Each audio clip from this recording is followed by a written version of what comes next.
Hello guys and welcome to the LoRreport Dreamlit Paths Open Tournament. Today I'm here with Sir Hirsch and we are going to be commentating over the top 8 games from the tournament today. Throughout the day we have had competitors. We started with, I think it was about 60 and we have whittled them down to the top 8. And how do you think the games have gone so far in a performance today? Honestly, there's one surprise out of all of them that surprises me the most. Mr. Rico Rex. I know in grassroots tournaments he doesn't do that well, but like in the opens he did very well. It's just I don't know why he struggles with grassroots tournaments somewhat some reason, but he actually made it to top cut, and I'm actually really excited to see how he does today. Yes, it's going to be very interesting to see how he brought his overwhelming gameplay to with rotation, with the new cards. Because that man only plays Overwhelm, yeah, so to see 3 different Overwhelm decks... I see what you did there, Mr. Pun Man. Is going to be an interesting time. But yes, we... I don't know if we have a graphic to show the top 8. We don't have the graphic to show the top 8, no. That's fine then. I will go through the list. So we have some notorious names, such as TOS and Ghost Driver, who were number 1 and number 2 for the seed. Ghost Driver, well, sorry, not Ghost Driver, TOS, I believe, was the only one who didn't drop a game. Yeah, TOS. Went 6 games in 6 rounds of Swiss, did not drop a game.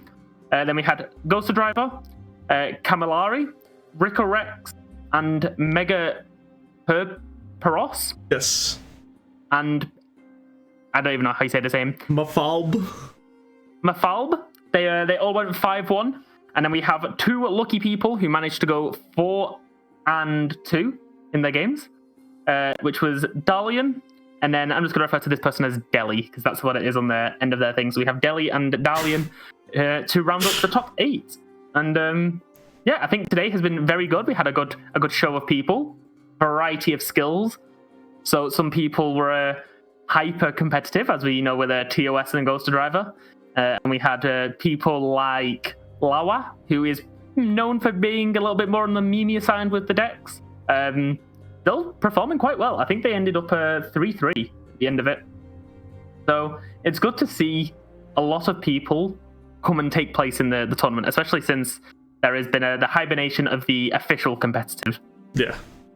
But with that, we do have our first match that we're streaming today, Marshall, which is going to be Rico Rex and Mega Peros. So let's throw it straight into their decks right now. Why don't you take this one away? Okay, so as we can see here, Elder Dragon. So everyone's going to bring an Elder Dragon deck. So we're looking at this list. We've got Ancient Yeti as the Overwhelm. We got Wild Claw as the Overwhelm. Saurian, potentially Combat Cook, with a little bit of a handy harness in there to make those Overwhelms a little bit bigger. A very interesting deck list, this. And I really hope I get to see this in action. I think I've seen Rico play a version of this on ladder. But I don't think I've seen this exact version, especially not with a harness. So if we can see some harness gameplay, that would be very epic. Yeah, this is a really, really funny zoo deck. It's really nice. It's a Warden deck. It's not a deck that people are unaware of. Yeah. But it should still be quite cool to see the Overwhelm version that Rico has made. Yeah. And moving on to Rico's second deck, which is Mono Gnar. Absolutely insane. I saw him post on Twitter that he reached 1300 LP with just spamming this deck out of his mind. It's basically Gnar Darius, but with just Gnar now. Yeah, we lost Darius. Darius got hit with the rotation button, but he was like, "No, I'm gonna still play this deck. I'm still gonna play my Overwhelms." The main reason you play this is because Red Barbed Razor Mace is a pretty powerful card. Yes. However, I have noted there is no Might in this deck. I guess because everything's already Overwhelm, you don't really need it. But there is there's just Stun and Strike as his 2 spell choices. Yeah, even then we didn't even run bloody business in this deck. We ran buff spells, but I believe a lot of the buff spells got rotated out, or Rico just found them. I think the one strike spell we ran was Whirling Death. Yeah, we ran Whirling Death, which was the one strike spell, but we ran why can't I think what it was? It was the buff spell that gave 1/3. I forgot what it was called. Sky Splitter. It was Sky Splitter. Yes, Sky Splitter. And you also run one of Decisive Maneuver, I think. So yes, you also ran one of Decisive Maneuver as well. But yes. Moving on to Rico's third and final deck, we have what I think is Sivir. Yep, it's a Sivir deck. I thought it was Sivir LeBlanc, but it's Sivir Nidalee instead, which is just as good. Basically plays the exact same way as Sivir LeBlanc does, playing for the Sivir flip, trying to give Sivir as many keywords as possible. Basically slamming Great Hammers on her, giving her Overwhelm, Quick Attack, Spell Shield to everybody on your board, and just going to town. Yeah, there's no surprise here. This is reputation without any reputation. Yeah, I mean, it does the job, right? Like Sivir, you put Might on Sivir, or you put Great Hammers on Sivir, and you genuinely have an issue. Fire Spitter is a incredible card. So using Might on it, using it with Sivir, potentially giving it Quick Attack. There's a lot of cool cards in here that it's good to see that a deck like this can still exist in Standard. Yeah, agreed. And moving on to the other moving on. Yep, moving on to the other side of the matchup, we have Mega Paros's lineup, which is Annie Jin, one of my favorite decks of all time. I love this deck so much. And just to see some interesting tech-ins, we have a One of Guile and Arena's Greatest. It's actually really interesting for this deck. And the Arena's Greatest is a 3-off. They ain't messing around with it. They're saying, I want this card, I want to draw it. I mean, it's just aggro, right? Beat down the opponent, beat those Elder Dragon decks, rush him down and go for the win. Yeah, just giving an ally 2-0 plus 2-0 every round. It doesn't pop any of the Jin procs, which is a little saddening, but it's still just giving it any ally on your board 2-0, making them a big threat is actually insane. Yeah, no, it's going to be definitely interesting to see how this performs with the other decks that are floating around, especially with the Overwhelm decks for Rico. Yeah. We'll see if he can survive long enough. Yeah. Moving on to the next deck, we have Elder Dragon Nico, kind of doing the exact same thing but without Warden that Rico's Braum Elder Dragon is doing. No, Warden is there. It's crossed over. Oh no, I'm blind. Yes, it is doing. It's basically the exact same thing, but with Nico instead, just being able to tech in pretty much every subtype as possible and building big units. Yep, you get the early game from Nico and the late game from Elder Dragon, and just hope to God that you can get that Warden down. I think you aim for turn 7, right? You play Nora and Fruit on 3, Cloud Drake on 5 because of that, and then we'll try and postpone the couple of turns to get Warden down, and you just beat them down. It's as simple as that. It's a pretty easy deck. Yeah. And moving on to Mega Paros's third and final deck, which is Lulu Jinx, another one of my favorite decks. Just basically a Mecha Yordle deck, getting as many Mecha Yordles on the board and aggro beatdowning your opponent as fast as possible. Yeah, it's interesting to see the 3-of Spirit Portal, not a card that you saw a lot, but it received a buff in the Eternal formats before it was rotated, and I believe it went from 4 to 3 mana. And now with the Spirit being introduced into the game, it is no longer grant +1/+1. It is grant Spirit to all of the units.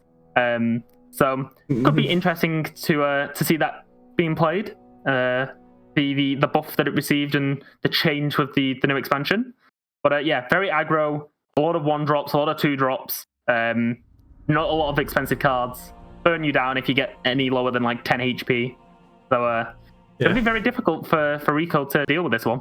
Yep, and moving on to the matchup side of things now, where we get to talk about ban phases.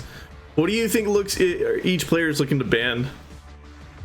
I think for Rico, he just has to ban the fastest deck. And I think that's probably Annie Jin, because they also have stuns. And like Rico's not going to be able to get that many units down per turn. So I would be like, hey, I need to at least play a unit and know it's going to block. And with Annie Jin, you can't always do that. So I would probably say he'd go for an Annie Jin ban. And then maybe just hope to God that he has a good matchup into Jinx, or like a good hand. But that's on Rico's side. If I was Mega Paros, Maybe the Braum one, because Braum's a really difficult card to deal with sometimes. Yeah. But apart from that, I'm not quite sure. I don't really play any of these decks, so... Honestly, on Mega Paros's side, I think anything is fair game to ban.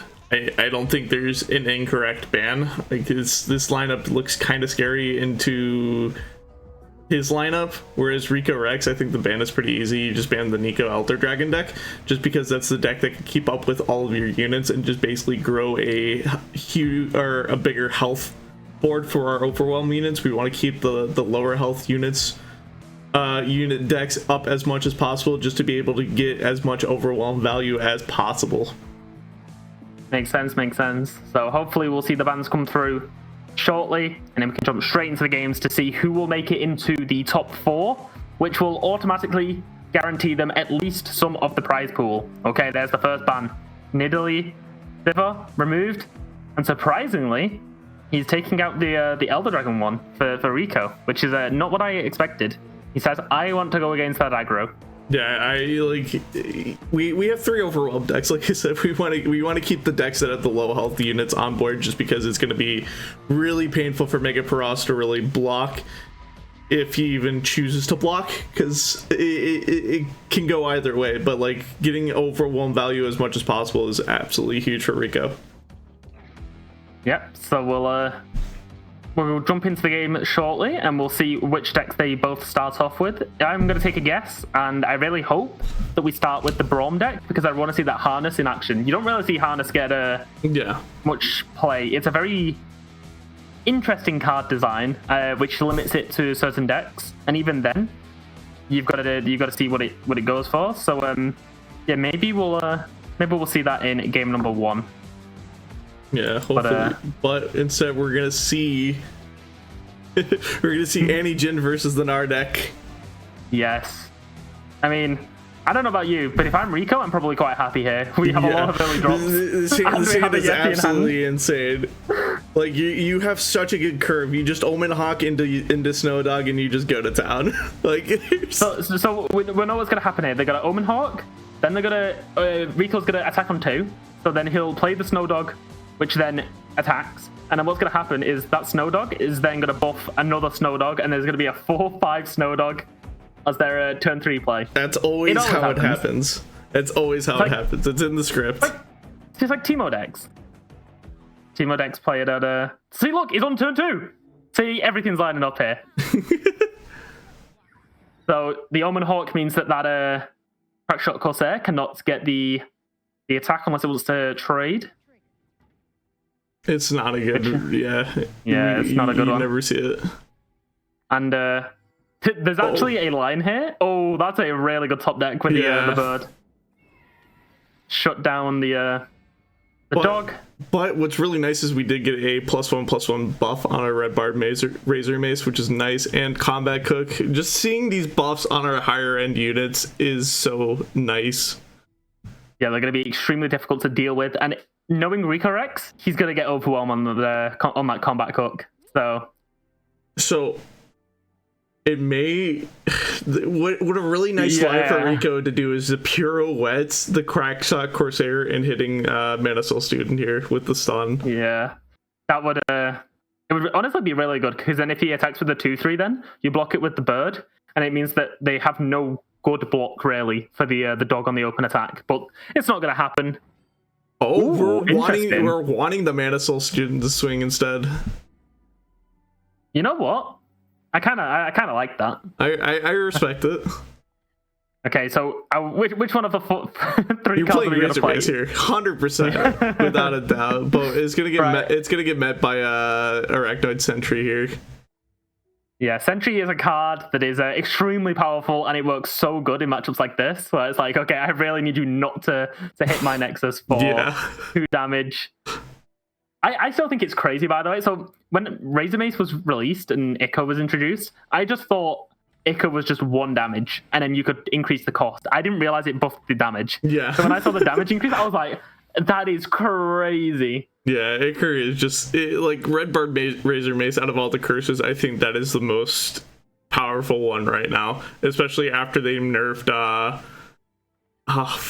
what was the name of the card?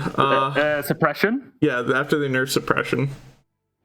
The good thing is, though, at least they've limited Ica to just the Razor Mace. Imagine there was more Ica cards, people would go crazy. Yeah. One of those cards where if you introduce another one, you're going to have to nerf it in some way. Yeah. Because I could see an Ica messer very quickly. Oh, yeah, 100%. But again, no, not really anything good. I could probably see a stun come out here. Actually, no, they'll probably see the stun for the defense turn if they were, though. Maybe we'll see a Jhin. You play the Jhin into the bloody business? That feels rough.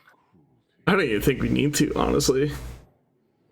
Yeah, I'm okay. I'm okay with slamming Combat Cook here because Jin's just only going to stun our Omen Hawk. I'm okay with chump blocking with the Omen Hawk here. Yeah, I mean, you can just trade it. There's nothing about deck. Like, you can just put, if this Jhin attacks, you just put it with the 6/4 in front of it. Yep. They don't deal any damage apart from 1 damage, I think. I'm just going to pull open the deck for Mega Paros, but I'm fairly sure they no, they're just a 1 damage. They're doing 2 damage on the swing right now. Or I'm sorry, 3 technically. But if we do the Guile here, we're stunning 2 units instead now. Still not a great tempo swing for us right now. Mega Paros could just swing the the 2/1 or the Demolitionist.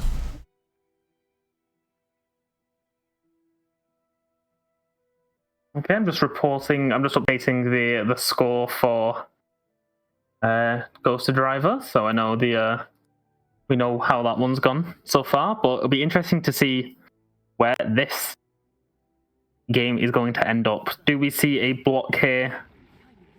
Yep, we do. We want to just stop the aggro as much as we can. Yeah, the swing is not the greatest for Mega Paros, especially since we're low on tempo and hand as well. I also just realized, I think Rico Rex might be the only person who used the Yeti card back. I've just thought noticed that too. I don't think I've ever seen this card back. No, I haven't seen this one either. So, you know, this is what this tournament's about. We see stuff that we never see before. Yeah. We do see the ancient backs, though. We do see the ancient Yeti come down now with the Witness coming out to stun the red barb razor maze, as well as getting another stun on the Omen Hawk too. I was gonna say I think something's broken, but it's because Rico isn't playing Elder Dragon. I was like, why is that Yeti a 5/5? Well, it's missing something. Yeah, that just goes to show you that I really only see that card in a one deck. Yes, this is just Gnar. Only Gnar. Yep, so he's basically tapped out of mana now. This Jhin is very close to leveling. I'd assume he's on like 10 of 12. If I had to guess. He's at 11 of 12 right now, so Jhin is getting close, but I think it's a little too late at this point.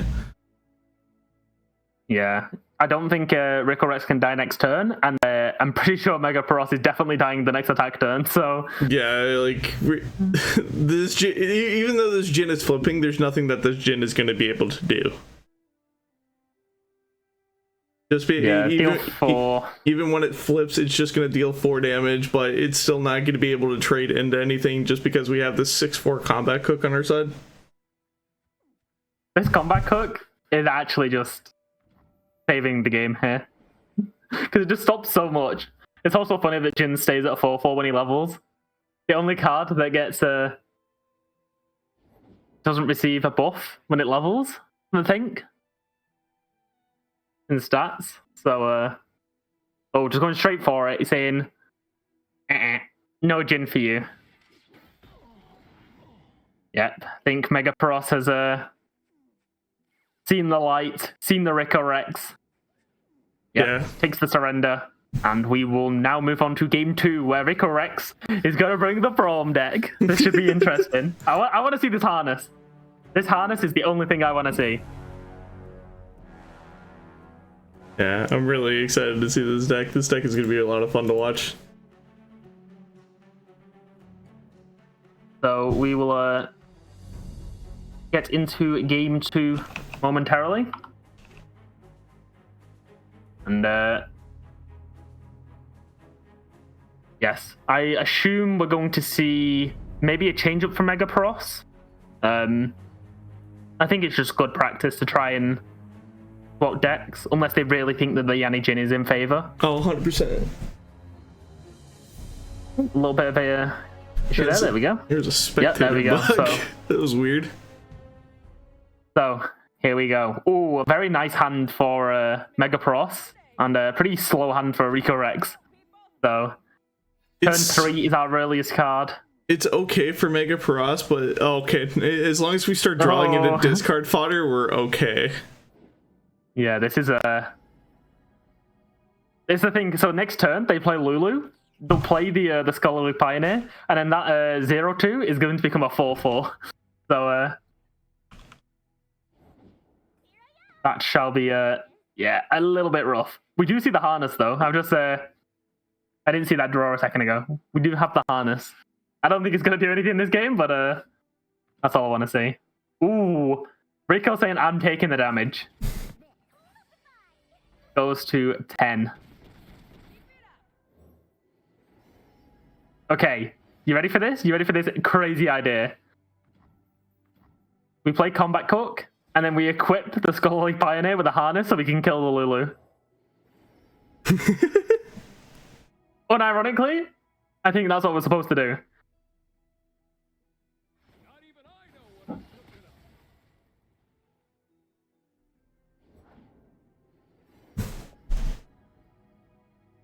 Okay, so we see the choice of the mechas here. Oh, we get Trumpeter, which is probably the best one for a situation like this. Okay, do we see the harness? I feel like we do. Because I think the line that Rico's going for is play harness, attack. We have 2 mana for the heal. Ooh, okay. Just goes for clearance. Interesting. I do think that Mega Pros is going to get the win on this next swing, though, because Trumpeter is a card. Oh, we got Spirit as well? Oh, what a disgusting hand. Well, Rico Rex, I would start saluting if I were you. You're going to find out the hard way what this deck can do. Yeah. Oh, man, the Spirit's Journey is going to get so much value. So we just discard, yeah, the Mecha Force. Oh, that's gonna sting. Yeah, unlucky. Does the best, technically he can survive if he blocks the 6/5, but yeah, we know he has the burn in the hand. So the only way that Rico can survive is if he rolls Ocean Drag on Cloud Dragon next turn. That's the only way we can live, but it's one more turn and it's not going to be really a whole lot. He's alive, but at what cost? It's fine, we're just going to play this this Yeti down. Alright, Cloud Drake. Or the Yeti. I mean, it's going to be Cloud Drake. And he doesn't hit it. So that's going to be it for Rico for game 2, and what a fast game 2 it was. Yeah, this is the, I think Mega Pros showed a great example of what this Lulu Jinx deck wants to do. Turn 5, threatening, I think it was like 30 damage in one swing. Like, that is a powerful deck. But now we go on to game number 3. Braum and Elder Dragon versus Annie and Jin. And this is just kind of down to, does Rico Rex get an early game, or does he flop? Yeah, as long as Rico Rex has a really good early curve, he should have this game secured. I think it's 2 Braum he's running, though. Oh, that is a hand that you want to see from Rico Rex. I'm okay with kicking an Omen Hawk, though. I would be as well. You want to look for maybe a 3-drop, maybe even a Braum. If you can find a Braum, I think you're going to be enjoying life. Even better, we look for Yadulski Snowdog, but we full kept it. Wow. That's actually insane. You know what? I agree. I definitely would have kicked the Omen, but I guess he doesn't want to risk it, right? He says, at least I have an early hand. I'm going to keep it. Because like if he got another Warden, that would have been very rough. Yeah. But we'll see. I guess what he's going to do is going to Omen next turn, and then use the Forge card as well, just to keep a little bit healthy. Yeah, it makes sense. But okay, I'm looking at Rico's list now. Yep, 2 Brawns. He has 2 Sky Splitters, and the rest are units. Oh, no way. Oh, man. What an insane find. That's kind of crazy, actually. So we just play I mean, Mega Pross's hand is not good. No, it's absolutely not good at all. If you don't find Jhin in your opening hand, it's like a really rough match. He takes the damage, he says, nope. The deck I will take that. The deck used to play so well whenever you don't find Jhin or Annie, but like not having Jhin in your opening hand at all, it just makes the game extremely unplayable. Yeah. This Braum hit is just crazy, by the way. Yeah, it's absolutely insane. I would be very surprised if I don't see it slammed right now. It's just slammed, and then you're forced to stun it, because if it attacks, he gets another blocker for next turn. Yeah. So he'll play it, and I assume he's just going to play Sentry to get it down. But what an interesting turn. We have heal as well. We have 2 heal with the Pioneer. Oh, he's going for the Pioneer. I wonder if he takes Landmark Destruction. I wonder if he's gonna... He does! Wow. Okay, so Sentry still comes down. But yeah, no, Rico Rex is yeah, saying the extra 4 damage and the can't block for 1 round is gonna be removed. So what an interesting move. Yeah. I can't wait to see this Braum come down. I want to see the Braum. I want to see the Harness. That's the only thing I want to see. We just need to top deck the... And it's a 3 of the Harness, right? It's a 2 of. It's a 2 of. As soon as the Harness shows up, you'll be like, alright, I've seen it. I'm over it already. Let's go on to the next one.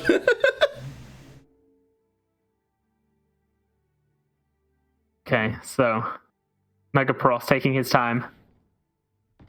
And maybe mourning the death of his landmark. There's nothing really good for Rico here to even swing for. I don't even care. Yeah, I would just hold back. Especially when you're against an aggro deck, just having the blocks is always better. Yeah. Because if he thinks about it now, yeah, he does lose to the Pirouette. Or if you want to just do that and just force a value swing, you can do that as well. You know what? This isn't so bad. The fact that it's now a 3-4, I think that's acceptable. Next turn, we'll see... I assume a Braum will come down next turn. I'm surprised he didn't come down this turn, but... Okay, there's the Fervor. But we still have 2 3-4s and a 1-7 Braum chilling in the hand. And things are only going to get worse for Mega Pross, as his hand is very small. He's struggling to get through these chunky units. And it's just the early game for Rico Rex. It's what we said before, right? Yeah. If he found the early game, he was going to be having a good time. So let's see how Mega Pross is going to answer the current board state, because I don't think there's a lot that he can do. Is there any way you're an Annie Jhin player? Is there any way that he could get out of this right now? No, like I said, if you don't have a Jhin early on in the hand, like from turn 1 or turn 2, you're kind of just doomed. It's just how the deck has evolved. The deck has become such a glass cannon aggro deck. If you don't have, I've said it multiple times, if you don't have Jhin, it's just so hard. So yeah, it looks like Mega Pross just doing a bit of the rope, not having a good time. Which do you think, cat or dragon here? Which one? It's dragon. Oh, it's a challenger dragon as well. Yeah, challenger. No, we just pulled the Arachnoid Sentry, and it's kind of just over. Yeah. The funny thing is this Brom's just sitting here, and it's like, if I let this Brom even pull anything, they're going to get into 3-3 as well. Actually, we don't even need to pull the Arachnoid Sentry with the Cloud Drake. We can just pull... Yeah, we can pull the Precious Pet with Brom and pull Arachnoid Sentry with Scholarly Pioneer. Yep, so that's the dragon being stunned. But we'll still get some good trades here. So yeah, 2-2, they'll pull the 3-3. Yep. So we know that they have a fervor, but they don't cast it. Yeah. Yeah, there's no reason to cast it right now. I just don't think there's any way he can get back from this. No. Any Jin really struggles into go wide, go tall decks. Yeah. It's he's gonna come. Yeah, I think he's realized now. We're gonna see the spelling on the wall. Yeah, I mean, double stage hand is not what you want to see. No, not at all. So Rico Rex breaks the curse. He makes it to the top 4. Wait, Rico Rex won a prize pool for a grassroots tournament. He did it. I always believed in him. I always believed in it. We Rex. And yeah, he claims the 2-1. 2-1 against Mr. Mega Paros, who did an excellent job of getting all the way here in the Swiss rounds. Yeah. But unfortunately, single elimination for the top 8. So there can be only one winner in each of these rounds, and it's Rico Rex that is taking it for this round. Yeah. And with that, we are going to throw it to a quick break while we fix some technical issues on our side. So stay with us. We'll be back with round 2 here shortly.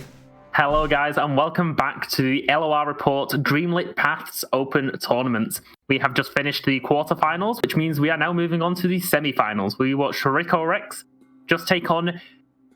I forgot his name.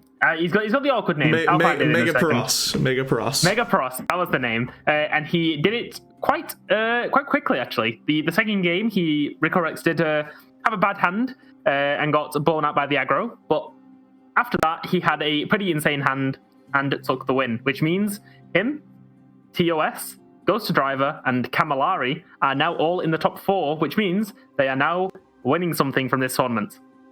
The prize pool split, I'm just going to pull it up just to make sure there's no errors here, is first place is 150 euros and a epic skin, which is being provided from Riot Games. Second place is 75 euros. They also get an epic skin.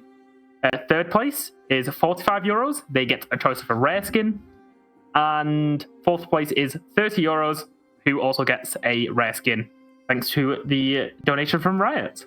So all of those players can at least look forward to some prize money hitting their bank accounts. And as you said before, I think Rico Rex is the only one that hasn't won anything from a grassroots.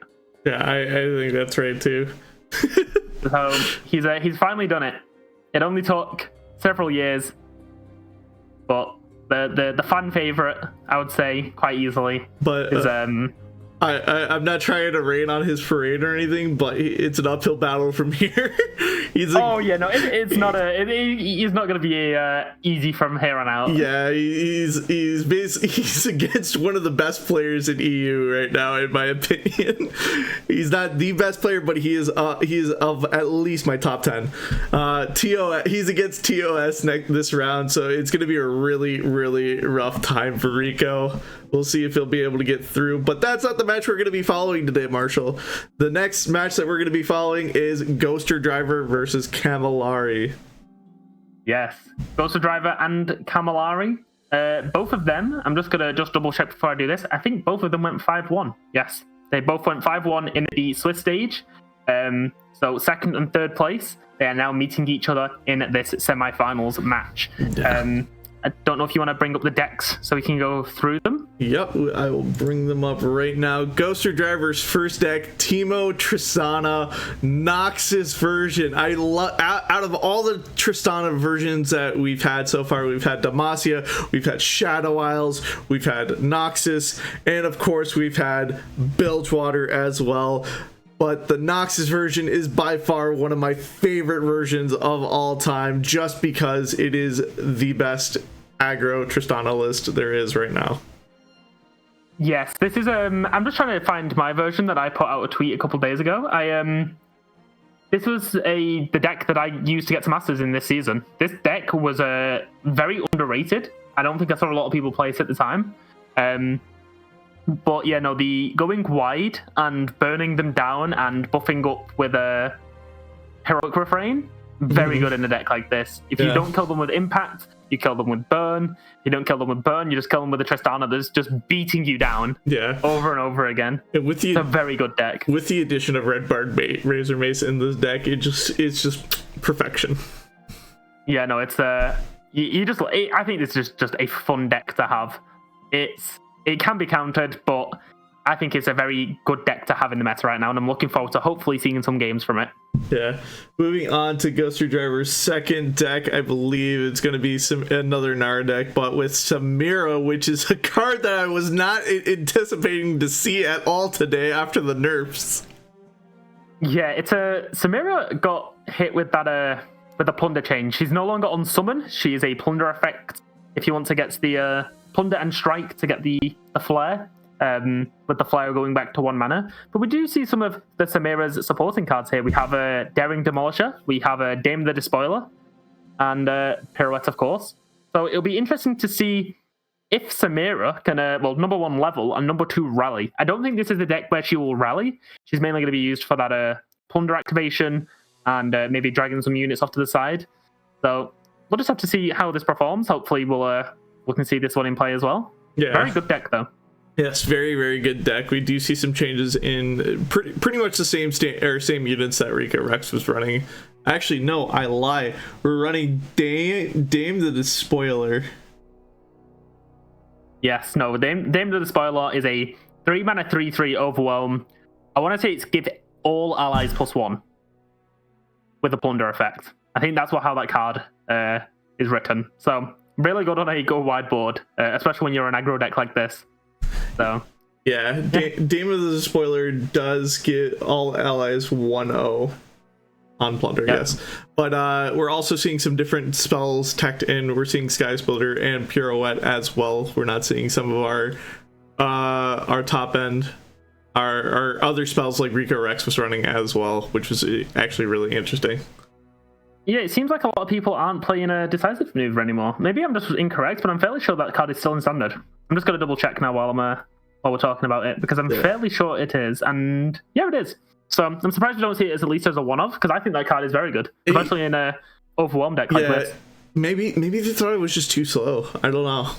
But maybe. I guess you're trying to beat Elder decks, right? So yeah. Moving on to Ghost Driver's third and final deck, we see Nidalee Sivir actually is card for card the same one that Rico Rex was running. Actually, no, I'm sorry. We're running Bone Crusher in this deck. We're running a 1-of Bone Crusher instead. You know, no, Rico was also running 1-of Bone Crusher as well. Is he? Yeah, Rico was doing the same. I'm just going to pull up Rico's list now. I'm just going to see if there's any different.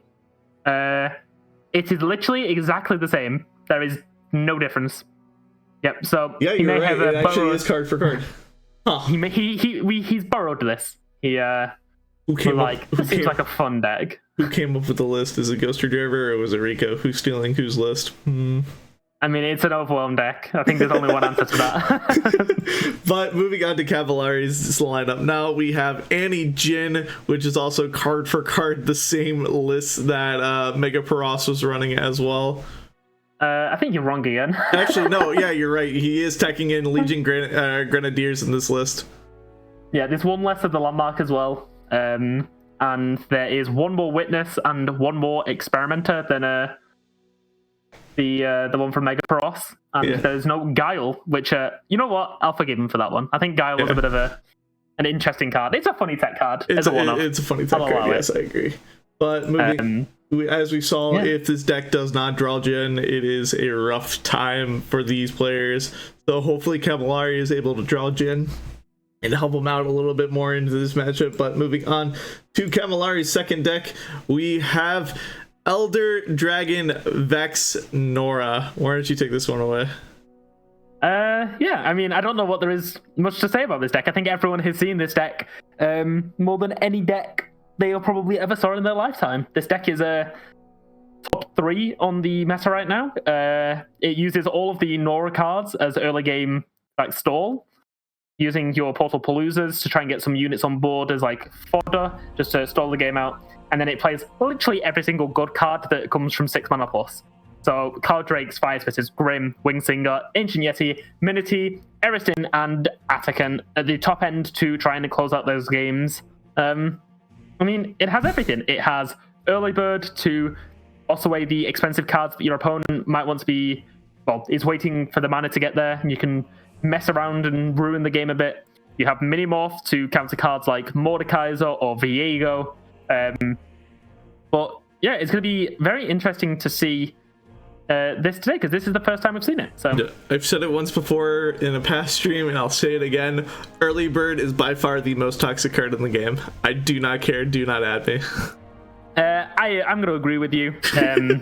It's the fact that Conch can find it as well is it's absolutely awful. We had the Aloof Travelers, and Aloof Travelers was annoying because it used to be on a 3/4 body. They nerfed it to a 2/3 body, and it was still seeing play. So I think a lot of people underestimated this card when it was first showed to us, and then people started playing with it and were like, oh, okay, no, this card's pretty broken. Yeah, it's extremely toxic. And what I do find funny about this deck, and I'd like to see this deck in action, is seeing the one of Atakan. Atakan is by far one of my favorite cards in the game, and just seeing it be brought into a competitive setting is really actually makes me happy. It's so crazy because Atakan got the buff where he revives the strongest ally that dies. Yeah. So with that, as well as the fact of the Elder buff, it's like, okay, I'm going to play this 10 mana card, and now you have 2 things to deal with. So yeah, good luck with that. And moving on to Camillari's third and final deck, a deck I've been playing on ladder a lot lately, is the Hecarim Ephemeral deck. Basically, kind of a semi-aggro deck. I mean, it still is. It's an ephemeral aggro deck, I should say. Basically, spam as many units on board as possible. Flip the Hecarim up for top end if you can't get to the finish line before turn 6. But grow these ephemeral units and just get as much value from Sparring Student and Shadow Apprentice as much as possible to kind of end the game as soon as possible. Yes, very, very prevalent on the meta, we would say. It's a deck that beats Elder Dragon because of how fast it is.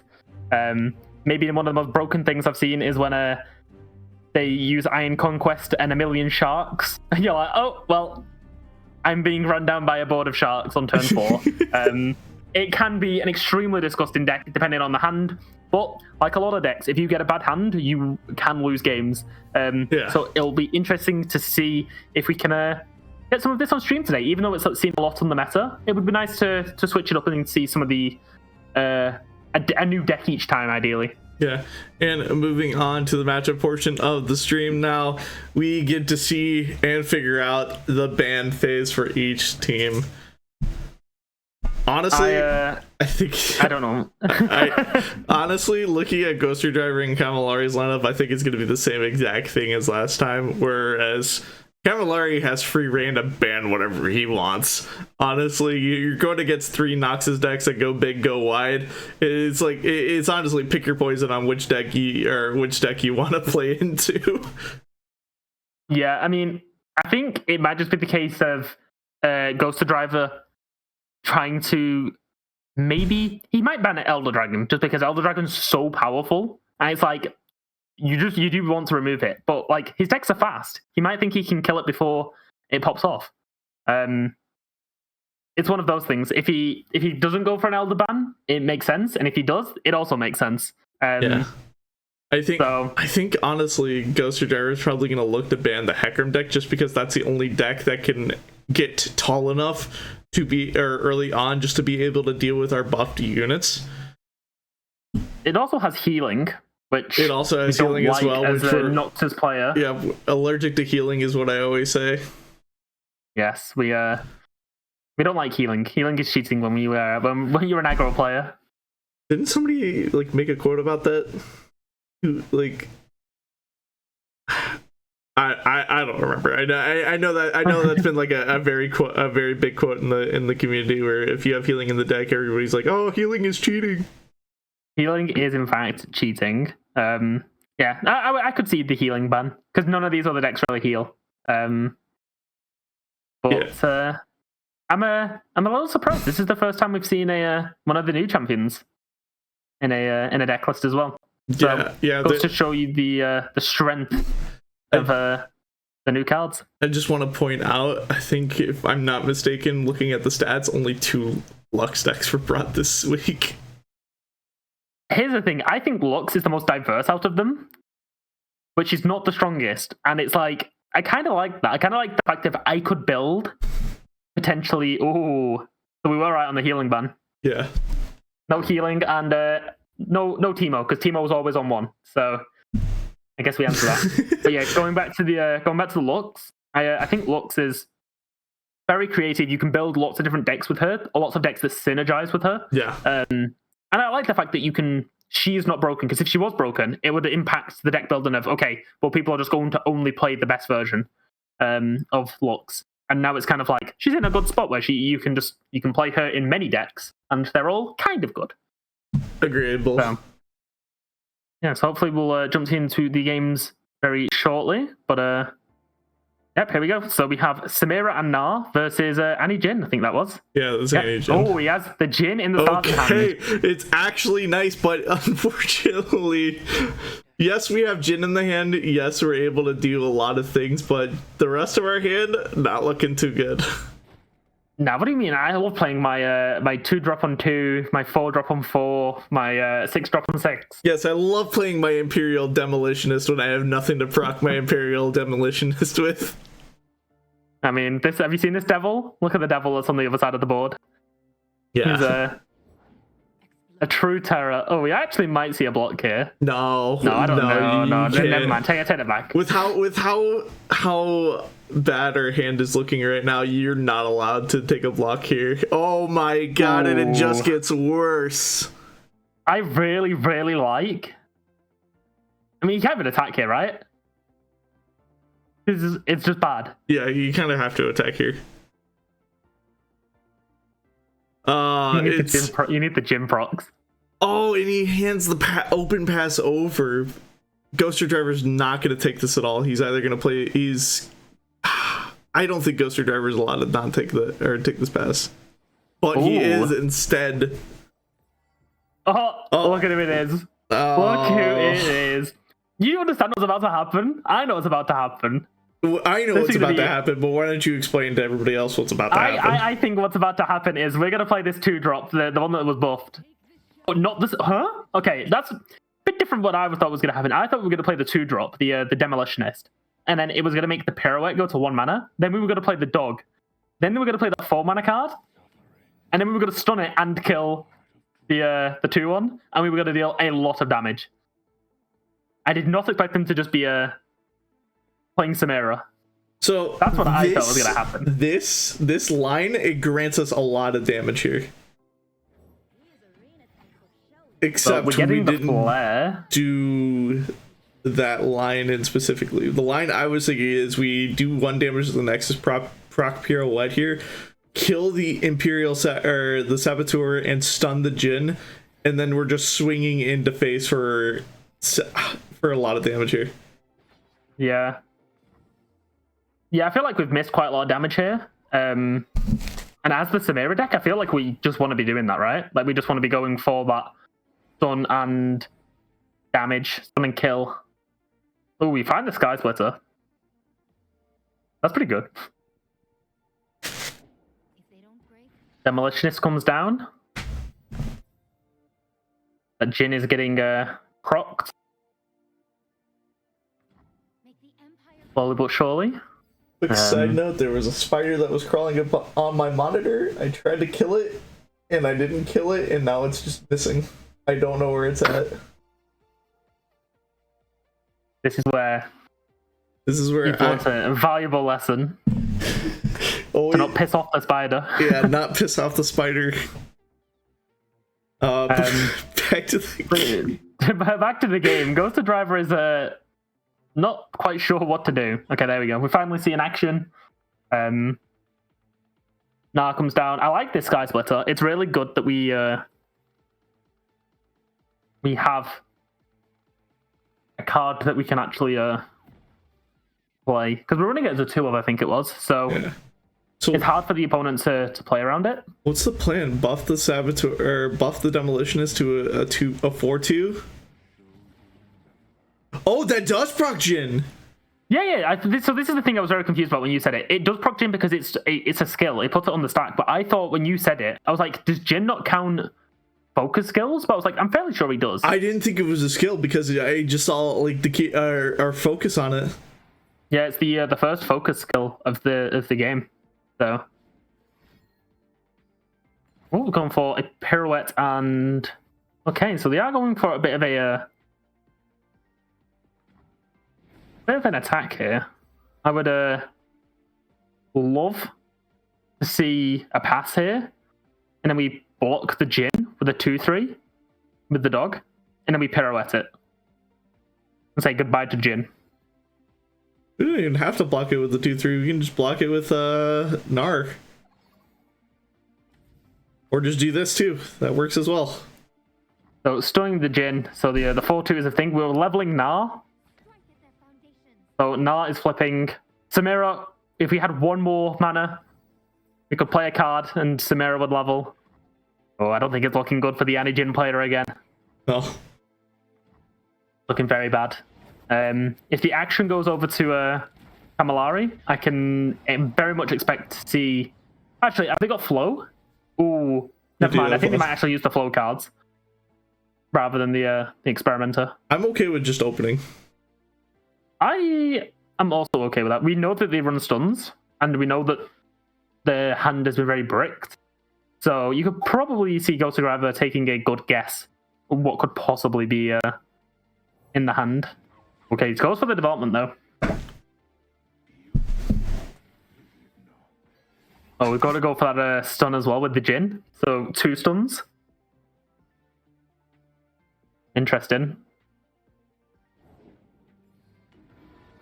But unfortunately for Camillari though, that Jin is vulnerable. So as long as we have a unit that has 3 attack, that Jin is dead. Yeah. Which at the moment is the dog. Oh no, we also have the 4/2. I thought that was going to stun the 4/2 as well. So, going for Plunder effect? We had I think we had lethal in hand if we just opened. 2, 4, so that's 6. Then overwhelm from Gnar 2, so we would have had 8. Where's the extra damage coming from? So you have 10 from burn damage in hand. You have pirouette, and you have the 3/1. Then you get one more from Sky Splitter. Then I believe Samira just generates one damage as well, right? A flare. Yeah. Because she's still on strike, right? Or is it just on plunder? No, it was on strike as well. So you had lethal in hand if you just straight up opened. So I wonder if Ghost Drive was playing around anything. I don't think there's anything that they could have had right at fast speed. I think that everything's at like slow/unit speed. Camillari is going to get a very good experimenter here though. Kill the Gnar. Well, he'll try to kill the Gnar. The Sky Splitter is going to keep it alive. Yeah.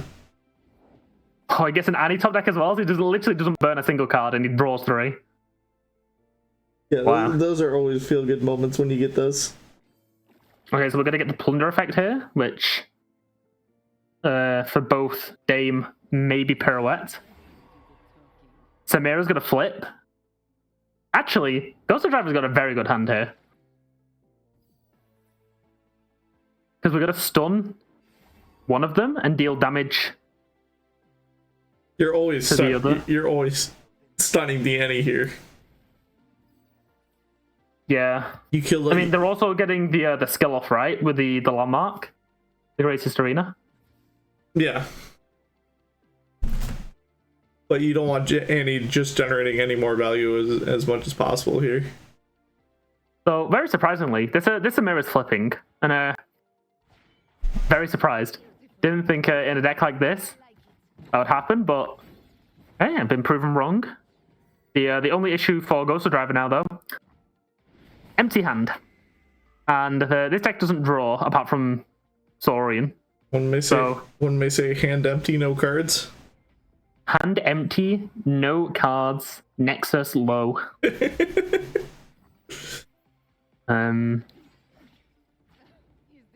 Ooh, goes for the sacrifice of the Samira.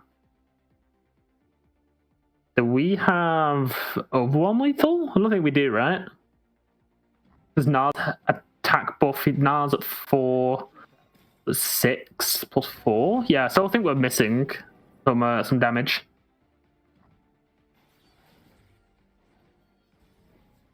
Yeah, so we only have... Yeah, we're forced to develop, and it's double stage hand. Oof. Honestly,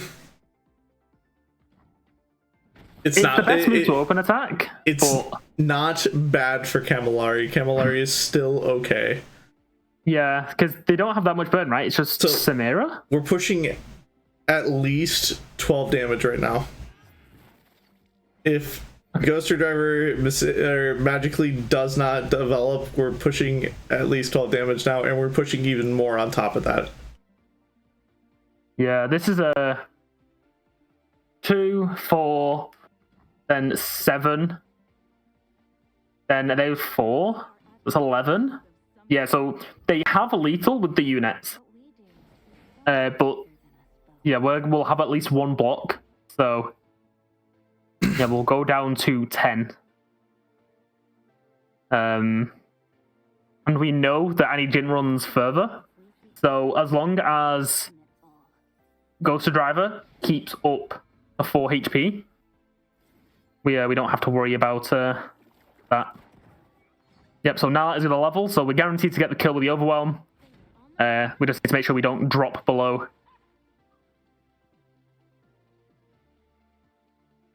Did I miscount my maths? I think I did. I don't think this math is right. What? 3, 6? Oh, there we go. It fixed it. It fixed it after he committed. Okay, I was about to say, that math does not look right at all. He should not be at 7 HP. However, we have nothing to stop that further. If there's a top deck further, he wins. Oh, we do have an answer. Oh my god, I was just saying, if he top decked the further, that would have been insane. The one card that would have actually saved him. But Ghost Driver gets the win for game number 1 with Calamari on the back foot. But alright, if that would have been a Fervor and a Warlock top deck, that would have been a crazy way to end that. Yeah, 100%. That would have been absolutely insane. So we'll probably see a switch up from the deck, so we can get a bit of a Nora Vex versus Nidalee Sivir, maybe. I hate to break your heart, but no.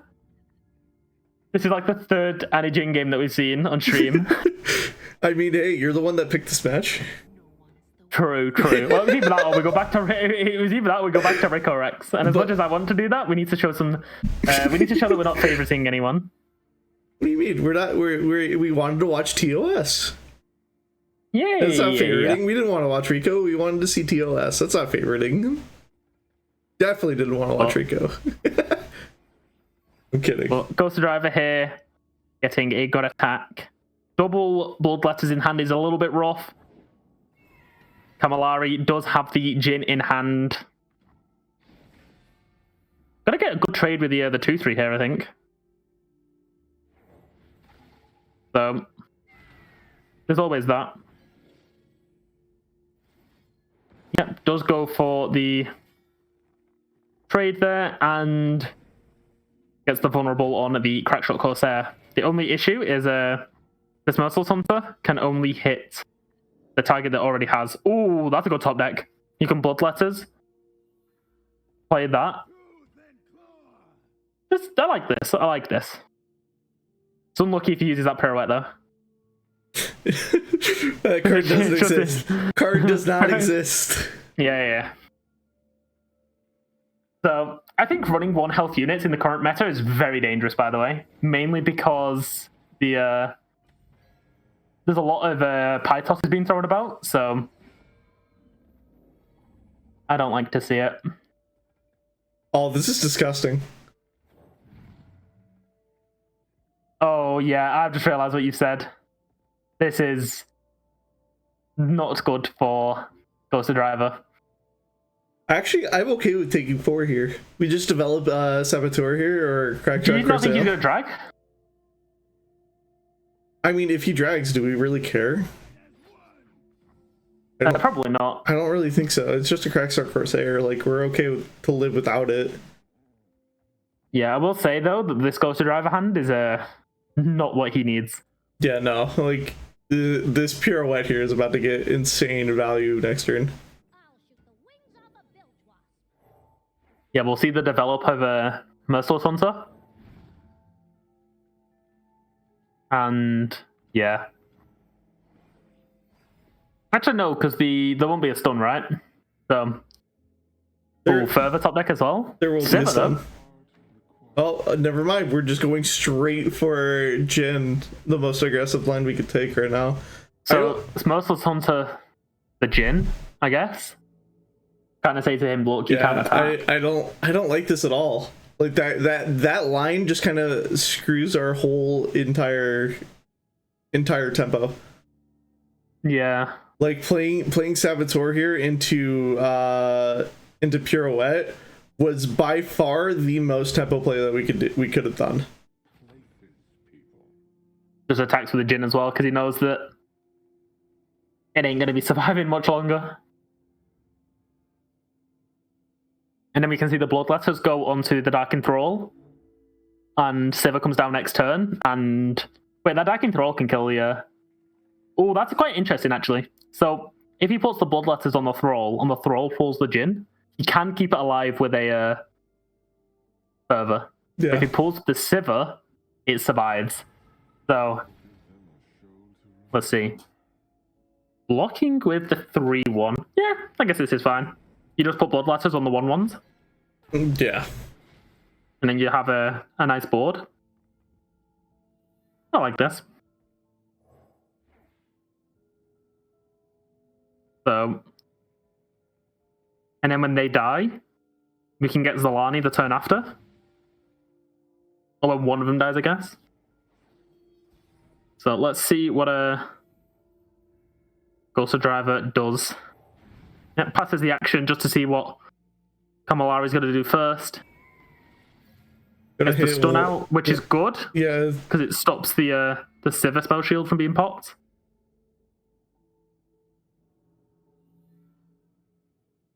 I really, really hope he does not play that Nidalee. Okay, yeah, good. No. We chilling. The Fearsome can't even be blocked. So we're drag the Jin. Yeah, we're just dragging the Jin with Sivir.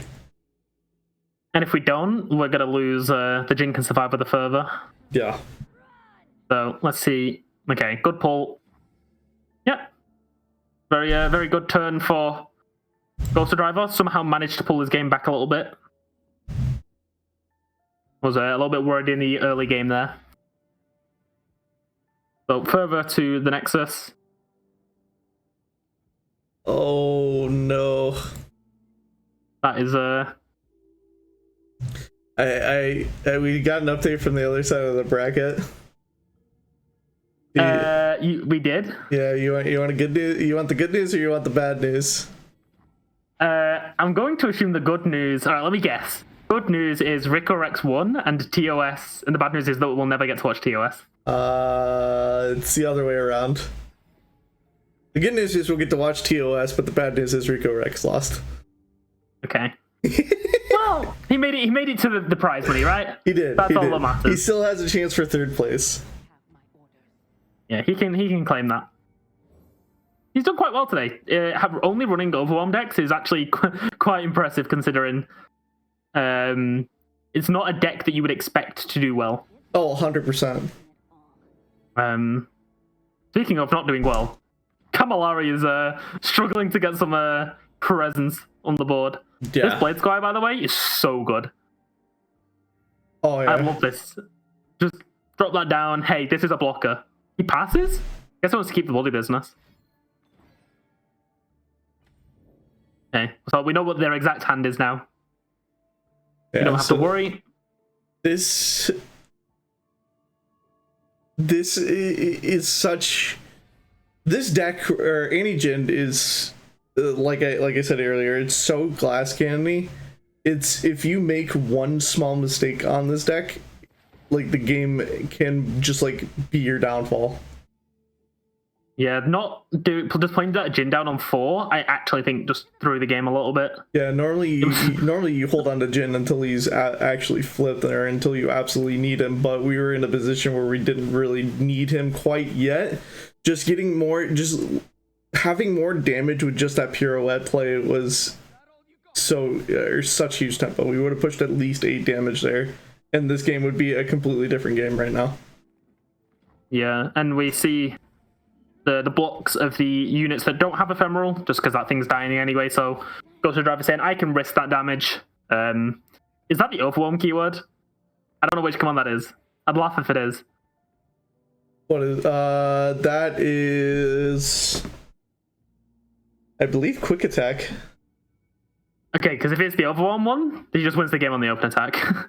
Because I don't know if I mean, we're still winning the game on the open regardless, I think. You're not wrong, but yeah, it's a Ghost Driver. He's doing the what a poor top deck as well. Which one was it? Oh no, it is the overwhelm. Wow, that is actually so disgusting because you can just bloody business as well. Oh, she levels from the first strike as well. Not even like she's on like 25 plus. Yeah. So Ghost Driver takes the win in game 2. Clean 2-0 victory over Camillari. And we'll be going to the grand finals to verse TOS. Man. What an insane turn of events here. Getting overwhelm on that was disgusting. It's not like it was going to do anything, but like, that still is... I'm surprised Ghost Driver won that. I saw the double bloodletters and I was like, okay, I have no faith in this deck winning. Yeah, like I just said, like this game, like Anijin is such a glass cannon deck. You have to basically think out all of your lines. If you play one line incorrectly, that line can honestly be your downfall right there. Yeah, like you have. We should have gone for that Nora Elder Vex. Yeah. If we had that, Camillari might have had a chance. But with that, we will see we will now see Ghoster Driver versus TOS in the finals, Marshall. But with that, yes, we'll send it to a quick 5-minute break, and we will be back with that match soon. So stay tuned, guys. Hello, guys, and welcome back to the LoRreport Dreamlit Paths Open Tournaments. We are now moving on to the finals after watching Ghoster Driver and Camillari take on a head-to-head battle during the semi-finals with the Ghost Driver coming out 2-0. We also heard during that round that TOS managed to beat Rico Rex.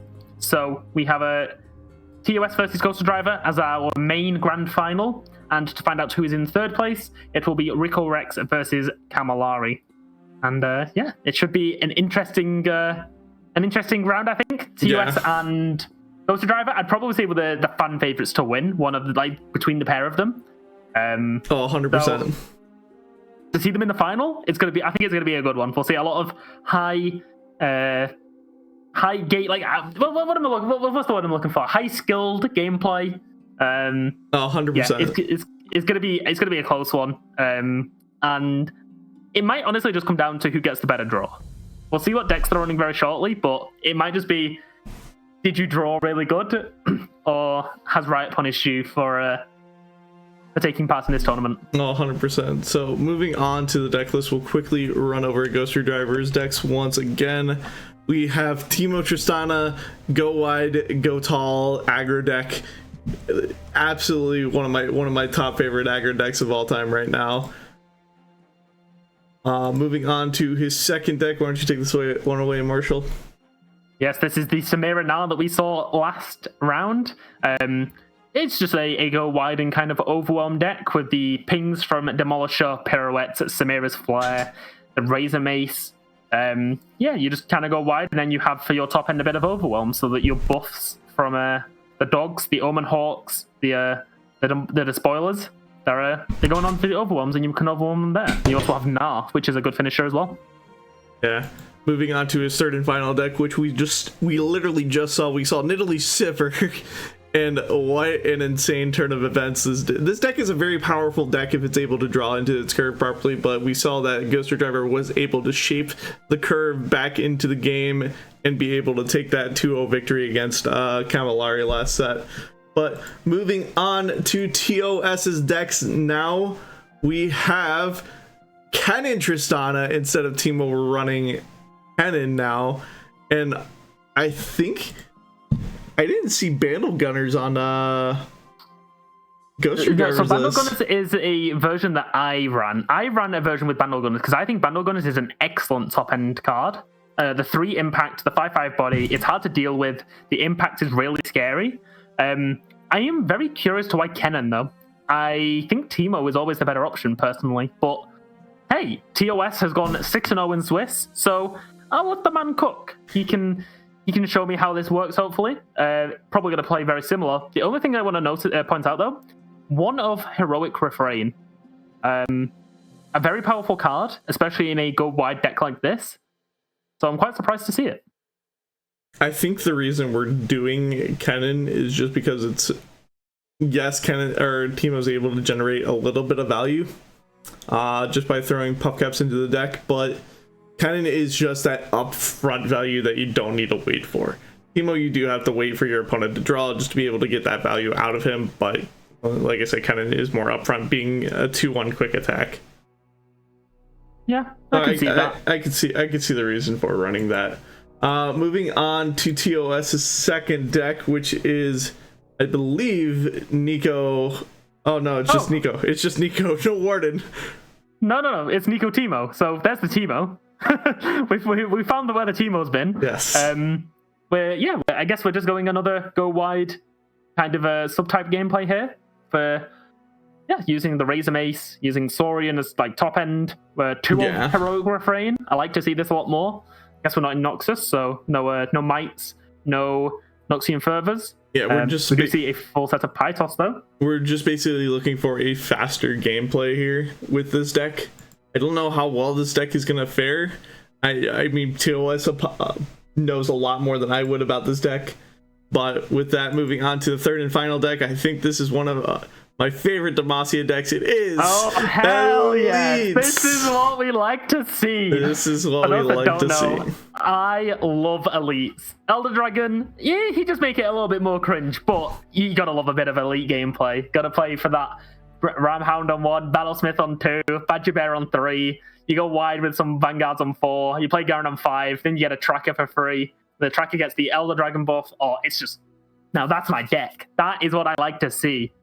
What I'm very confused about is why we're not on Sign-In. Sign-In, like, this deck falls apart when we don't have reload, and just Sign-In gives us that reload and still that board buff that we're looking for. So it's interesting that we decided not to bring it. Understandably, I see the points that you're making. I do think that this deck is a little bit better, though, just because it's more of a very, very, all of the units I play are all going to deal big damage. Sign-In spreads that damage across the board a bit, maybe if your board's not as wide, which can sometimes happen if your opponent is good at removing them. It kind of isn't that good, but I can see this deck doing well. I do like the one-off Swarm Caller. Swarm Caller is an extremely powerful card. So having it as a one-off, maybe keeping it in the hand, depending on the matchup, will be interesting to see. I will say, though, seeing the spells is a bit interesting. It's not normally you see 6 spells in a deck like this. Normally you see maybe 3, maybe push 4. So going for 5 sets of strikes and 1 form up. So I'm very intrigued, and I hope that I can see this deck in play. Yeah.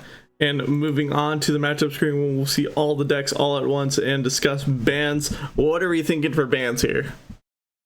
If I am a TOS, I'm looking at my thing and going, okay, I like to go wide, and then I like to just beat you down. And I'm like, all right, what punishes me the most?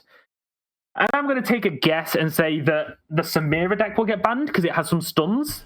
But apart from that, I kind of think it's like most of the games, you kind of just ban the deck that you maybe just don't like the most. I can't really think of any other reason to ban a deck apart from like maybe win rates, but we don't know the win rates of the matchups ourselves. But yeah, maybe the Bandle one to deal with the pie tosses. That seems like a good one as well. Oh. And as we see the bans come through, we do see the Elites deck get banned, and we see Teemo Tristana as well. And we're moving straight on into Mulligan. Oh, we do have a spectator bug. So I'm going to throw it back to the matchup screen for a bit until we get the spectator bug figured out. That's fine. I'm very disappointed that we won't see Elites. My heart has been broken. I wanted to see Elites win the tournament. That would be a very cool way to end the day. I mean, it still can win the tournament if it doesn't get played, right? True. So we'll see. So as we can see here, Ghost Driver turn 1 played the Saboteur. Then we have, I don't know what that spider's called. The 1/1 spider. Precious Pet is played on the TOS, and then an attack block. Very good hand from TOS. I like the double Nico. Okay, so my question is, why are we not playing a 2-drop here? It feels wrong not to play a 2-drop here, because we're burning a mana, essentially. I think we're still going to end up playing it. We just don't need to at this point. Okay, best draw here for Nico is to hit the dog. Oh, speaking of dog, there's another one. Oh, true. I think we're going to see Scholarly Pioneer come out here just to be able to generate us even more value as well. You can pull the 2/1. We've already got the, if we're TOS, we're looking for leveling this Nico. So we know the spider has been procced. We know we need to attack with the dog next. I could see a world where we block with this dog here. Yeah, it's fine. Because then at least we trade when we attack with the dog. So Nico comes down. Best hit is probably dog if we play Nico, so we can get double dog value. They do have a Razor Mace though, so that's a little bit worrisome. You can trade it with the Heroic Refrain. Buster Shot deals 3 damage, right? I believe so. It might be 4 mana deals 3, and then if you have a Tristana or if you've summoned enough multi-region, I think it drops to a 2 mana card. Yes. Okay. Which now it's turned on. Buster Shot, is online. So there we go. So the tap out now. So TOS has full control of what he wants to do. Maybe going for a Heroic Refrain here. If they decide to block with the Razor Mace. Because that's a good card to remove. Because then you don't have to worry about the Ica. Attack him with the Fae as well. What's the card called? I can't think. Is it Grandfather Fae? Yeah, Grandfather Fae. Yeah. My knowledge is there still. I still got it.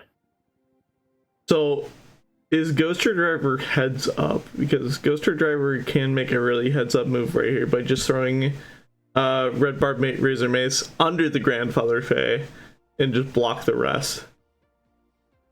That is extremely, that would be the extremely heads up play and playing around Heroic Refrain here. Yeah, so Heroic Refrain was a 2 in this version, so we'll see. And even if he blocks and we trade everything down, we just bust a shot, I guess, if we're TOS, because then we'll kill off the Razor Mace. Yeah. So like the way that TOS just threw out this attack, Ghoster Driver has to realize that there's something up. There's no reason that this Grandfather Fae would be getting in. There's not really a ton of good valuable trades for us here, but he doesn't see it, and he does see it, and he's still playing a little bit safe here. Yeah. One of the good things about Nico here is if we can hit the Stun Bird. Ooh. That is so incredibly powerful. I would be slamming that so much. If we can get a double Ica proc, that would be great. Yeah, going for it. So the Saurian was buffed. I didn't even see that. Okay, never mind. It's not as good as I thought it was. I would have liked to lead with Omen Hawk and just see what TOS was doing and then play something after that. But yeah, I probably would have done the same. I was thinking about that in my head and then I just never said it. But we have 1 mana, so I think TOS knows that for 1 mana he can't do anything. So yeah, he'll probably just take the 4 from... Interesting. Oh, I guess he's going to Buster Shot, right? Buster Shot afterwards. Yeah. Keeps the Saurian alive. I like this. It essentially does the same way, but keeps the... It's like the same outcome. So, say goodbye to the Razor Mace. A very strong card, so you definitely want to get rid of it. Omen Hawk goes down, so the Saurian is online now for Ghost Driver. Was that a 3-3? Did I just read that correctly? Huh. Why is that a 6-6? I've got too many questions going on here. It's a 6-6, and we have a Heroic Refrain just kind of chilling. If you want the answer, I can tell you why that Red Barbarian Mace is a 6-6. They played Dog, attacked. Yes. Then they played Saurian, so it got another... Oh correct. Yeah, it's a 4-4, right? Yeah, it's a 4-4. Yeah. I was thinking, where did the third one come from? But I'm getting mixed up with Dame the Despoiler, which is played without... Oh, this is so good for a Heroic Refrain here. You push so much damage. Absolutely insane. So they'll probably just play the Ica because they've got nothing else to do. Yeah, you have to. We're not allowed to just take any... We're at 6 HP. We're not allowed to take any more burn damage. So Saurian gets no value unless they top deck a 2-mana card like a dog or a bird, like an Omen Hawk. What else in the deck can they draw that they can get a Saurian play from? I think they're the only 2, right? I think so. Yeah. So they're alive as well, these 6 things. Yeah, this is not good for Ghost Driver. It's Maya for TOS, then it's like Nico, then it's Teemo.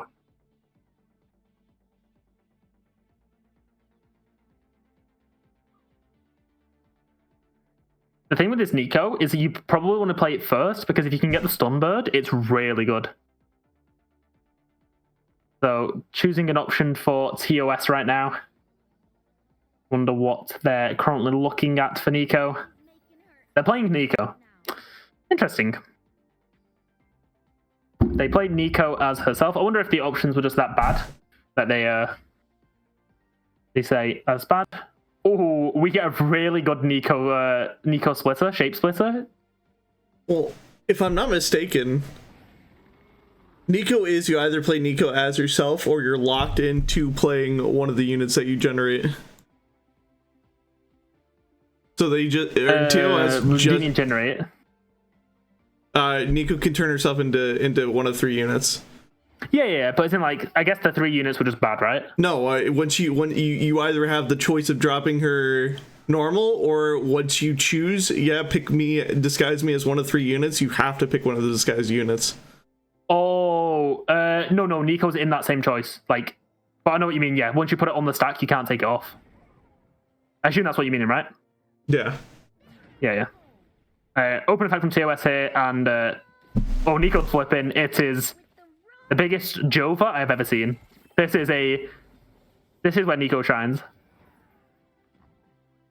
Yep. So TOS continuing his win streak and takes game number 1.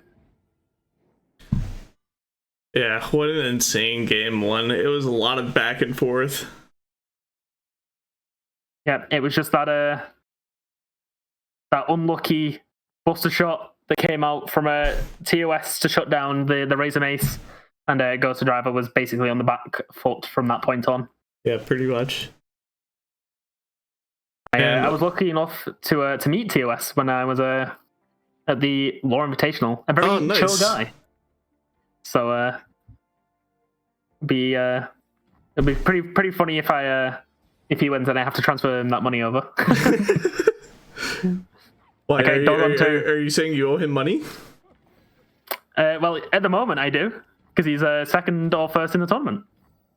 I mean, sure, but are you saying you owe him money from the Lore Invitational? Did you make like a bet and then you lost a bet with him? No, nothing like that. Oh, okay.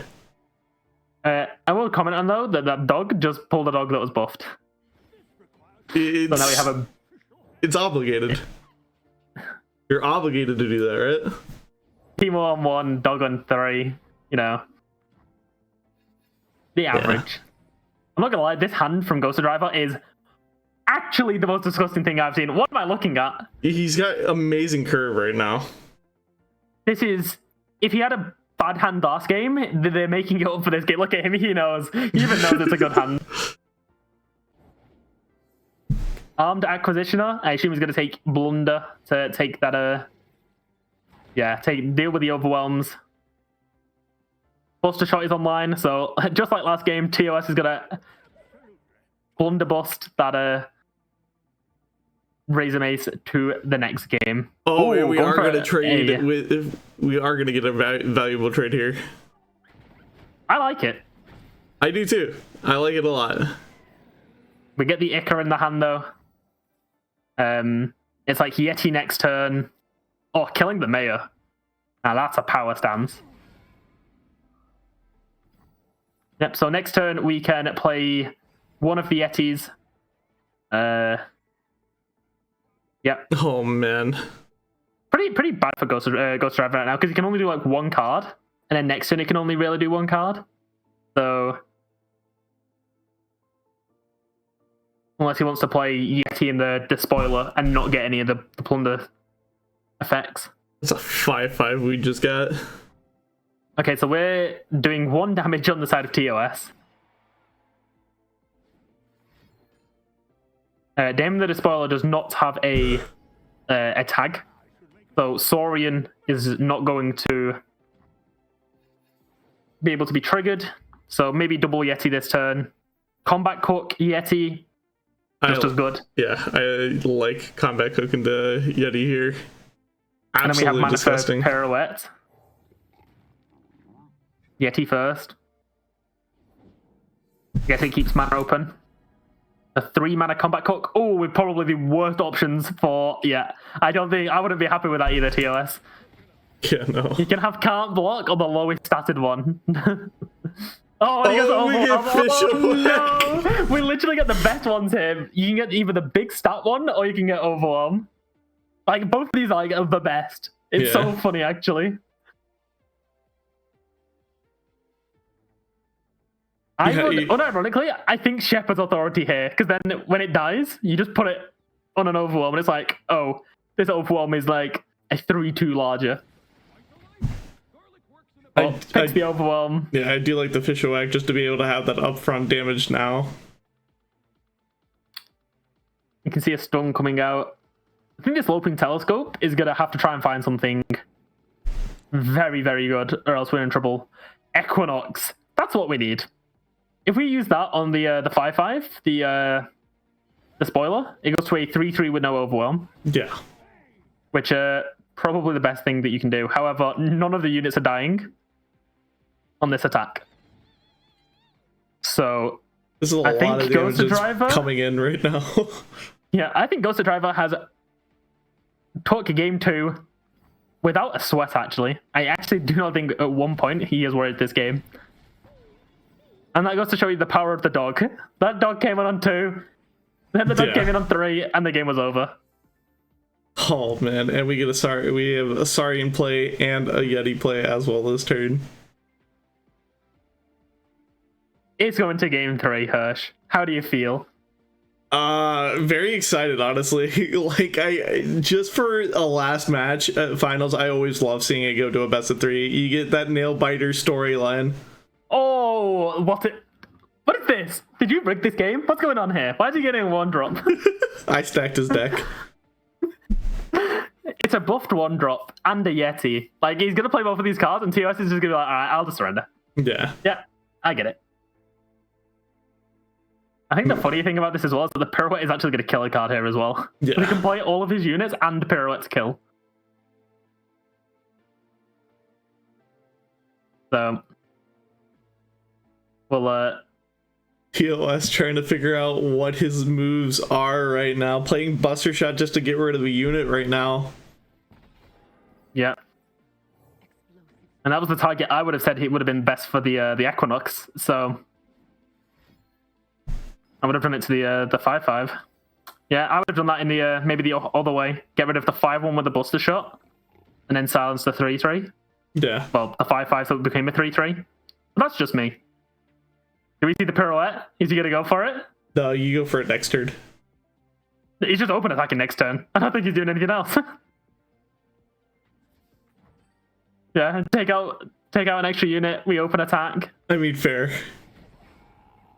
Like, they got Noxian Fervor twice, so we could like block the non-overwhelms and kill the overwhelms. So we push 5 damage, but then we're still pushing 5 damage. So that is still lethal. So even with the best blocks he could do, it's not going to be enough. It'll be exactly lethal for Ghost Driver, and we will be going to game number 3.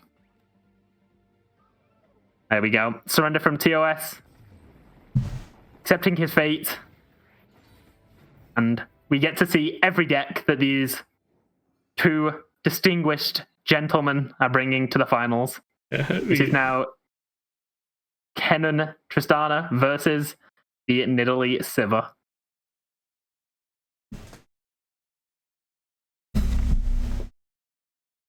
I'm just waiting for game number 3 to kick off and see who is going to claim the title. This is not a bad champion. hand. This is not a bad hand from TOS. TOS has got a very good hand. It's not the greatest, but it's not bad. I think this is workable. Oh, we got Pythos as well. Does Pythos do anything? I guess it can kill the Thrall. So I wonder if we get the overwhelm from. Kind of crazy, actually. We saw the pass from Ghost Driver. He didn't start with that. Oh, we have the Pythos mana as well now. Oh. So does he go for a Pythos and push the 5? He does. He's saying, "I'm going in." Oh man, I love this. TOS is aggro this game. He's like, "I know what I need to do. I need to go wide." That's what I like about this deck. It's like I've been saying, it's a go wide aggro deck. You just try to throw as much damage at your opponent's face as fast as possible, especially against these bigger decks that like to get bigger or that get bigger the later on in the game. Later on the game goes, you're on a clock right now. Yeah. So we're gonna see Maya come down and then immediately get killed to the Hunter. I think a gift for an Exton, if you would. So. We'll see. Or maybe we'll just see a... Nope, we do see the Mayor. So best value for Mayor is a 1-drop. If he selects a 1-drop, he'll get the value. We do see a 1-drop. He takes it. So he can still get the value from Mayor, which is good. But we're not... He decides to save it. He's going to just use it full aggro. Yeah, like we don't want to... we don't want to play a camp block unit right now. Yeah, I just want to get that free equipment. I mean, we're still getting Open it. telescope. So we have... what will we do here? I think it's going to be Grandfather Fae into the 1-drop, into the other 1-drop. I think it's maybe the best play. Yeah. And we're pushing a lot of damage then. And then we're just looking for like a fervor to try and like finish out the game. As soon as this enraged fire spitter comes, we go for an open? Huh? So we're pushing a minimum of 3 damage right now. What do you feel about this play? I would have liked to see it develop here, but it is it is safer to develop here. Just because you don't want this is a Sivir turn, so you don't want Sivir being able to generate as much value or more value right now. Yeah. I don't know. I feel like just because we're going so wide that it's worth it, right? Yeah. Oh, the Buster Shot here, though. That'd be pretty good. Oh, I guess we have Prowl, right? So it's not that great. Yeah. We can counter it, so... Yeah, that Fire Spitter is where Ghost Driver's praying for right now. If he can get the Fire Spitter down, he can clear out at least 2 units. Yeah. So let's see. I'm surprised we didn't play the Fire Earth. I'm very surprised we didn't play the Fire Earth. I'm more surprised we didn't play the Saboteur right now. Yeah. I guess he just wants to hold up Prowl just to be extra safe. I think Ghoster Driver's going to look for an open here, yeah. It's not the Overwhelm Blade, because I know what the Overwhelm Blade looks like, so... That one is quick attack for sure. I can tell you that right now. Okay. Well, we know that was quick attack then. Not casting it. If I was Ghoster Driver, I think I'd be pressing the OK button. No, if I was TOS even, I think I'd be accepting the 7 damage, going as wide as I can. But unfortunately for TOS, Ghoster Driver does have the 2 1-drops in his hand. So, unfortunate. We're going to see the Nidalee transform. So, we get the trade there.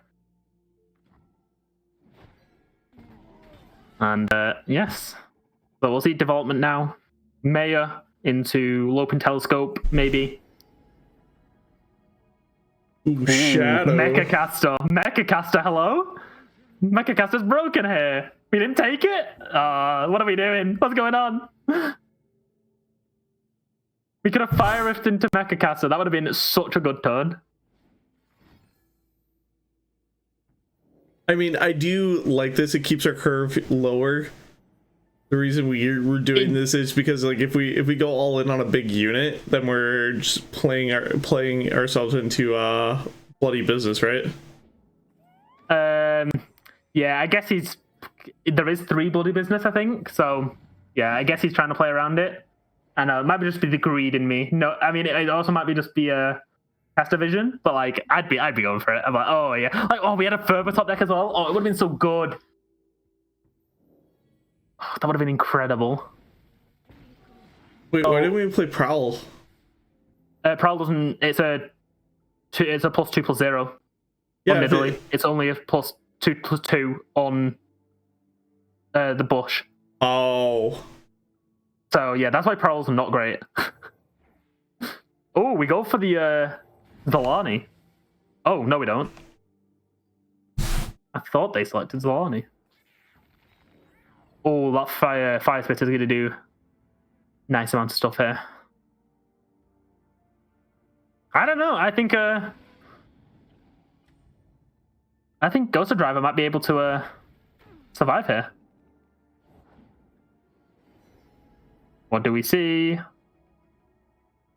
Encroaching Shadows? Oh, that's funny. I like that. That would actually be really funny if we actually take that right now. No, it's going to take Castaway, unfortunately. Ooh. You see the quick attack? Would have been funny to see the scout, though. Alright, so 2 blocks. We can stop 6 damage most if we block. Oh, he's going to go down to 1. So he needs to find 1 point of damage. TOS to lock in a win if he does this block. Okay. He goes for it. I'm trying to think. How are we going to find at least 1 more point of damage? So he has to go for the impact. Ghoster Driver. I mean, there's 2 points of damage up there. There he goes. So he needs to somehow. I think he's got it right. I don't think he can stop all of the impact. No. I think what will really seal the deal is if we roll Pot of Pain here. Oh yeah, Pot of Pain is very, very good. Leading with Castaway here is very safe. Roll Pan of Pain, but not Pot of Pain. Yeah. Wrong cooking instrument. Utensil, I guess, not instrument. I asked for the pan, not the pot! Or I asked for the pot, not the pan! So, we just need to see that, okay, so we go for a pass. I think this further will be committed once there has been a tap out, so that TOS knows that they can't body business. Yeah. Okay, there we go. The tap out has been shown there has not been enough. Oh no, there might have been enough reputation. Nidalee once. The dragon has been once. Ooh. We know he should know that one of them is the blade, right? Yes. So I don't think I don't think there's anything that we really need to play around here. Yeah. So this is quick attack. Yep. You were correct. So block further. And okay, there's one line that Ghost of Driver can go for here, and it's a top deck fire spitter. If they play the prowl and they have to just say, I need to top deck fire spitter. It's the only way. Okay, he didn't go for it. I think that was his only play, because if he top decked it now, he would have won the game. Yeah. So we'll see. Does he get punished? No. No. A 2 mana? Huh? Oh, that's a 0 mana now. Huh. Yeah. Unfortunately for Ghost of Driver, he can't bring it home, and it takes on too much of that impact damage. So congratulations to TOS for the 2-1 victory over Ghost of Driver. And TOS has won every single game, every single round in this tournament. Yeah. Absolutely insane to go on an undefeated streak like that. Yeah, he clearly showed you that if you want to win a tournament, just play aggro. Just beat them down. Kill them before they can get anything online. That's my favorite way of thinking. So, congratulations to TOS. You have won 150 euros, as well as a epic skin, which has been provided by Riot Games. I want to do one shout out, I forgot to do it at the start of the stream, to Dracross, who has helped with the prize pool, donated 200 euros for the prize pool. So thank you very much, Dracross, for that. It has meant that a lot more people have signed up to this tournament than usual, so I appreciate that. And a shout out to Hirsch, who has had to deal with me all day. I mean, that's never a bad thing. I mean, it is when you give the wrong time. It's okay, I get to sleep for an hour, so I'm happy still. But yes, congratulations to TOS, Ghost of Driver, Rico Rex, and the last person was Camillari. Camillari beats Rico Rex. So the standings are Rico Rex in 4th, Camillari in 3rd, Ghost of Driver in 2nd, and TOS 1st place, and taking home the largest split of the prize pool. Yeah. I'm actually really curious of what skins each player is going to pick. Yes, so there are a few terms and conditions which was giving to me, but they basically can get most of the skins available.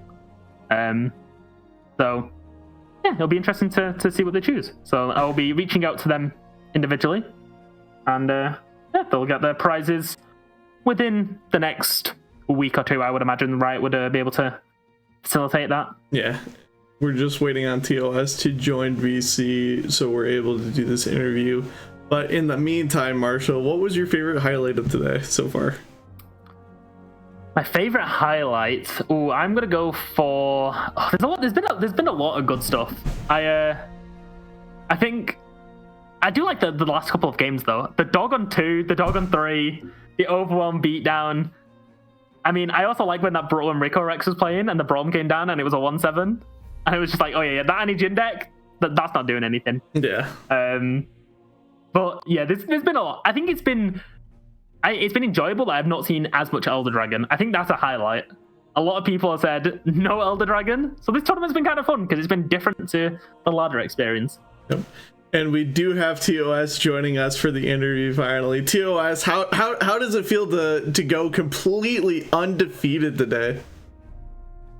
Yeah, it's great. I mean, I went 6-0 in Swiss, but all of my games went to 3 games, so 6 to 1s.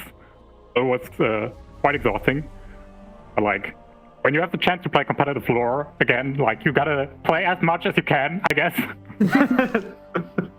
You definitely got your money's worth. Well, it was a free entry, so you definitely got the best value you could have for your time.